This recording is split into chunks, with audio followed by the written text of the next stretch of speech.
Just a quick warning here, this video is not going to be for everyone. All that I ask is that you respect me and my beliefs as much as I respect you and your beliefs. As I teach always, I never cast or go against anyone that has not done something to me. I do, however, will light someone up if they have come against me, if they have caused harm to someone close to me, or if they try to harm a child. I'm here to protect, I am here to heal, and I'm here to teach. That is all this video is. Anyway, let's get into it. Hey y'all. Okay, so this video might be a little bit longer in length, but it's something that a lot of y'all have been asking me about. I get messages on Facebook. I get, people questioning about spell jars. So I want you to listen to me. Please, I really want you to listen to everything that I say in this video, okay? I want you to listen to everything. If you've not been practicing for a while, if you say, oh, I'm a baby witch, which I hate that term, baby witch, I can't stand it. If you are an inexperienced witch, if you are a beginning witch, a student witch, if you've not been practicing for very long, you don't need to mess with this, okay? You need to learn how to protect yourself. You need to know how to bring about harmony, peace, and healing before you attempt the baneful magic. I'm going to call this baneful magic for lack of a better term, okay? I've been practicing for a very, very long time. My mother practiced from the Appalachian Mountains, okay? We practice. And I've said in the past, when people ask, what do you practice? And I use the term hoodoo because it's just easier to explain. We all have deities that we work with. What is a deity? It's the spirits, the guides, the whatever you want to call it, that you call in for assistance. People ask if I'm a Christian. I'm a follower of Christ. I'm not a hardcore Christian. I follow the way in my belief that Christ would have acted before all the hellfire and damnation came about from human man, okay? And a lot of that is used in hoodoo. And anyway, I was raised with that particular kind. Also, ever since I was young, highly, highly drawn to Egyptian magic. I think I was probably the only kid in elementary school, and I'm talking very, very early ages. I had no problem writing hieroglyphics. I had no problem reading hieroglyphics. So my deities, I say my number one is Christ, as always. Number two, which I consider to be a helper, is Bast, which I'm surrounded by black cats. I have black cats all in my house. I have 7. If you walk outside my house, you see black cats in the woods staring at my house. They find me, they follow me. So when you're doing stuff like this, you need to call upon the help of your deities, okay? Lots of people, oh, do I need to cast a circle? Do I need to protect myself? If you feel the need to do it, then you do it. But I'm going to tell you what. When I work with my deities, Christ has my back. Bast has my back. Bastet, I call her Bast. And I use Bast a lot because she is the helper of women and the protector of children, okay? And then I say that Christ is, the whole shebang. He can do it all. You call upon whatever deities you want to work with, and that's who you talk to while you're doing this, okay? So the reason I was using Bast in this is because the person that I was casting this jar towards had said some very inappropriate things to a minor, okay? Very inappropriate things, and then had also threatened the mother, which happens to be a very good friend of mine.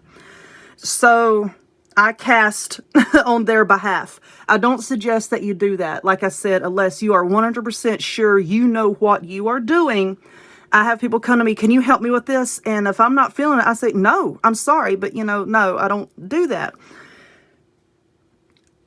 I don't cast protection because, number one, I'm a badass and I know exactly what I'm doing. Number two, nothing is going to mess with me, okay? I'm not afraid of anything in the spiritual realm. If you want to cast protection, cast protection. But when you get to a certain level, I'm saying that you're not going to need it. There are lots of people, oh, you always need protection. No, baby. They know better than to screw with me, okay? They know better. If you know me personally, you know that. So the jar that I prepared for this person I'm going to show you what I put in it. This is just me. And why I'm not going to show you step by step by step is this is a very personalized thing. Spell jars are very personal. And when I say spell jars, we're going to put flowers and crystals and carry it in our pocket and bring us good luck. Yeah, that's not what we're doing. So anyway, you need to take a piece of paper from a book that you are attached to. This is just one of my books that I'm attached to. I just jot some things down in every now and again. Take a page from that, okay?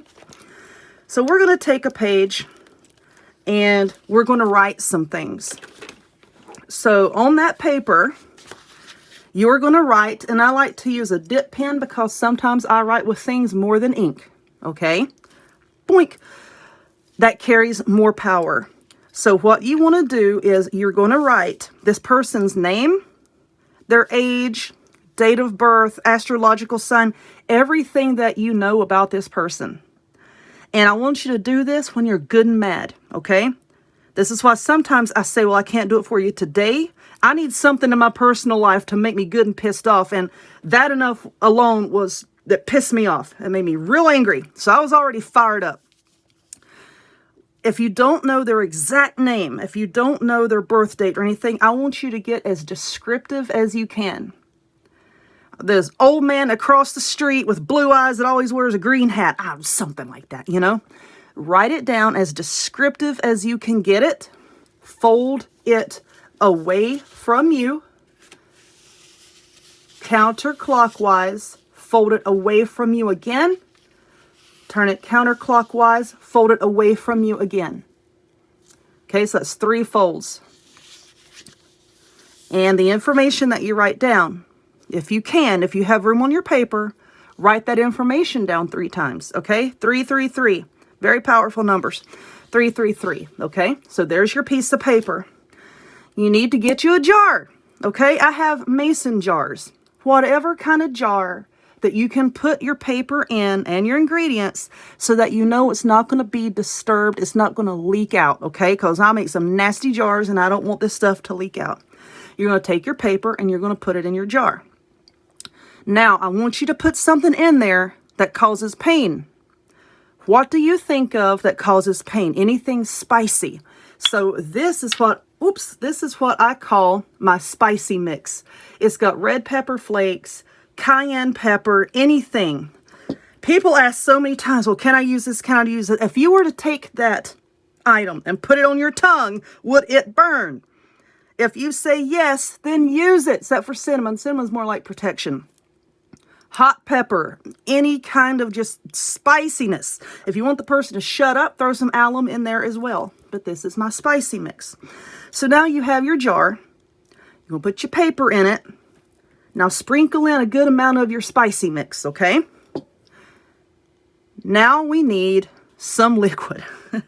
I'm going to show you my spell jar. I kind of flashed it in a previous video and I've been getting a lot of messages about it. So I'm going to show you mine for this particular person. This here, like I said, this is a nasty one. That's full of urine. Yeah, that liquid is urine, okay? So now you're going to put liquid in it. And make sure I have wipes over here, just in case anything on my hands. Put all of your anger into it. Seriously, you're pissing on this person. Then I sealed it up with some black wax. That's going to keep the cork in because it's a bottle like this. And sometimes these corks pop out. So I sealed it with wax. And I put some more hot pepper on top of it. So if anything tries to escape, it's going to hit that wall of fire because I'm a fire sign. I'm an Aries and I work with fire all the time. Fire is my thing. And I'm going to tell you a little bit about what I told her about the guy. And I also took notes. I'm going to give you a timeline of how long it took to take effect. Okay? Now, you're going to need a candle. I like these chime candles. You can get these on Amazon. Look in the description box. And I've used up all my black ones. I use a lot of black candles. So what I did, let's pretend like this is a black candle. I took a candle and I took a needle and I carved that person's name into that candle. If you don't know their name, just try to carve something descriptive about them, but focus. You need to focus on this, okay? Put all of your anger, all of your hate. And if you tell me, oh, I don't have anger, stop lying to yourself. Everybody has anger. We're human. If you don't have any anger, then you have some, you need to go get a CT scan. But anyway, carve something in this candle that is very descriptive about that person. Then I anointed this candle, okay? And I anointed it using, look how nice and sticky and as nasty looking that is, this black cat oil. Scroll through my videos and you're going to see where I show you how to make black cat oil, okay? This has hair from my cats, my black cats. This has claws, when they shed their claws. This has claw sheddings from my personal black cats. And if you can see that big, nasty looking nail in there, it also has that. I anointed the candle with that, and then I let it burn as I was doing my little incantations and what I was saying, okay? I also used that candle to drip the wax on top. I have sealed his fate when I do that. So the nail that I used in here, these nails, I only have a handful left. These nails came from a very large grain elevator that had several mysterious deaths that occurred there. So these nails are nice and infused with some violent energy. I have one of these nails over there in that oil. So that's what I used to anoint my candle. Now, if you don't have anything like that, you don't have to anoint the candle. You can just put all of your anger and hatred into that thing as you're carving their name, okay? You're going to let that burn as you do your chanting, as you put your jar together. And then as you drip the wax on it to seal it, you're going to say whatever you feel like you need to say. It's a very personal thing. I don't know why you're trying to make a jar, okay? So it's going to be personal to you. I know why I made mine. And I was chanting things related to you're not going to hurt a child and you're not going to hurt my friend, okay? In the meantime, I have some of my other witchy friends who is working on rendering his man parts useless. So we was all hitting him back and forth, back and forth. And I told them about it later on than what I had actually started working on him, okay? Because I wanted mine to take effect first.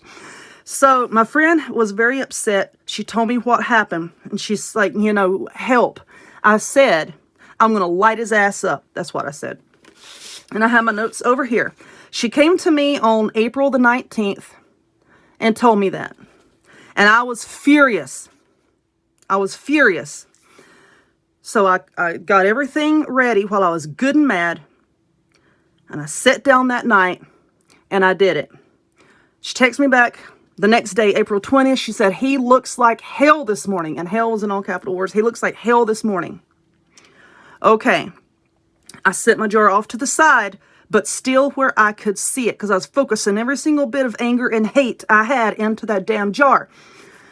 So April 20th, April 19th, I did it. April 20th, she said, he looks like hell this morning. Days go by. May the 4th, he was arrested. Of course, somebody posted bail, so he's at home at the time. On May the 7th, he was outside burning leaves, caught his legs on fire. Somehow, he was using gasoline and it backsplashed onto his legs. He caught his legs on fire. Now he has third-degree burns all over his legs. I literally lit his ass up. So, I'm telling you that because some people say, well, it's not working, it's not working. You have to give it time. Give it time. Trust in the universe. Give it time.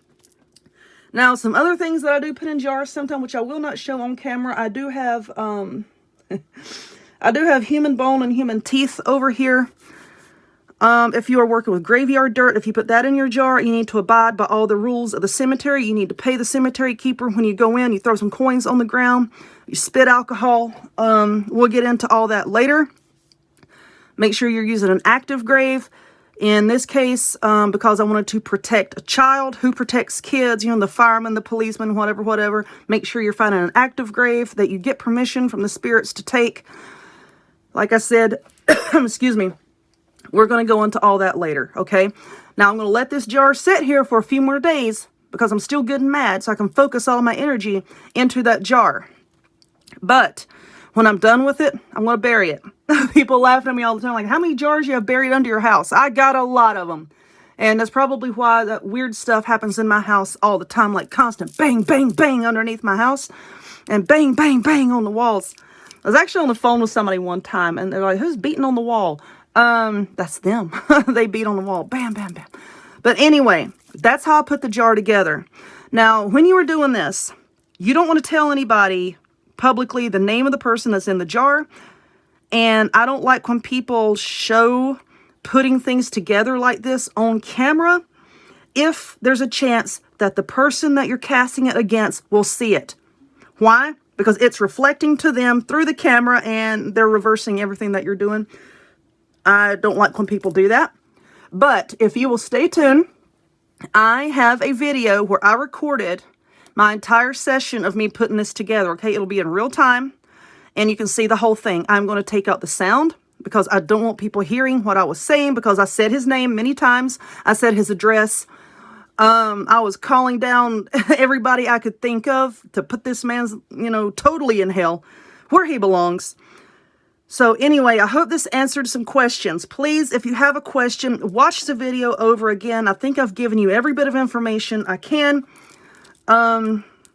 I'm not going to answer very specific questions. In fact, I may turn the commenting off after a fashion, because you can tell when someone's not ready to do this by the questions they're asking. And if you ask certain questions, I can tell right away that you're not ready, and I'm not going to tell you how to do it, okay? So anyway, there's that. Stay tuned, and I will have my video in depth where I did it. Like I said, I'm going to take out the sound. I'm going to put some music over it. If you want to see the whole process. Okay? I hope this helped you, and I will talk to you later. Bye. Like I said earlier, the remainder of this video is going to be in real time. It is not sped up. I was doing my chants, my incantations. I do not let people hear those. I also kept the address and the photo of the person. I was aiming this private, so I cut off the beginning of the video. Anyway, hope you enjoy it.